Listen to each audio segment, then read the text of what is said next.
خودم من نمیدونم، بذار حرف بزنیم ببینم خلی یا نه.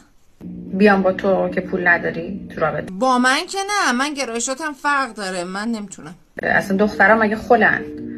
بعضیاشون آره، مخصوصا اونایی که تو رو با لباس خواب تو اون اتاق به عنوان مشاور قبول دارن.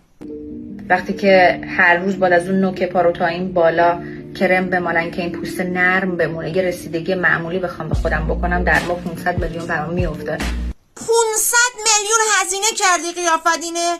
من این کرم از سر کوچه 12,000 تومن خریدم. شب میزنی به بدنه، صبح پا میشی بدنت این پنبه میمونه. یعنی تو سالی 6 میلیارد خرج پوستت میکنی. اینی چند تا صفر داره؟ بعد اون موقع این رسیدگی رو کامل بذارم جلوی توی مفبر. مگه رسیدگی نمی کنی برای خودت؟ به پوستت نمیرسی واسه خودت؟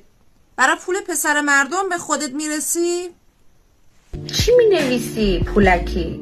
من پولکی ننوشتم. من اصلا دوست ندارم، قند و شکر رو سالهاست حذف کردم برای سلامتی. خوشم نمیاد. کوری نمیبینی زندگیمو خودم ساختم؟ بله، خونه تو خودت ساختی ولی چیز دیگه تو باختی. بعد بیام با تو خونه بسازم؟ شما بیایی بسازی؟ نه ممنون، زحمت نکش، مهندس هست، بنا هست. شما همون بشین تو اون اتاق لباس خواب بپوش، به پوستت رسیدگی کن. تو باید بری همونیو که ژیلت میکنه بگیری. مگه چه اشکالی داره؟ چه هیزم تری به تو فروخته؟ آدم پول ژیلتشو خودش بده خیلی بهتر از اینه که پول لیزرشو یکی دیگه بده. هم زبره هم تیره است. نه والله تیرم نیست. حالا تیره روشن چه فرقی به حال تو میکنه؟ داری معامله میکنی؟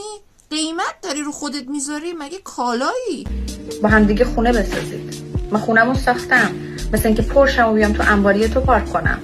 ما انباریمون پره، مادرم جایزیه‌مو چیده. ماشینم تو انباری پارک نمیکنن، تو پارکینگ پارک میکنن. ماشین تو بر جای دیگه پارک کن، ما جا نداریم. چی میگی اصلا تو؟ ما چیزی نگفتیم. تو خودتو مثل یه کالا قیمت گذاری کردی، قیمت گذاشتی رو خودت. وگرنه زنی که کار کنه تلاش کنه هیچ احتیاجی به پول مرد نداره.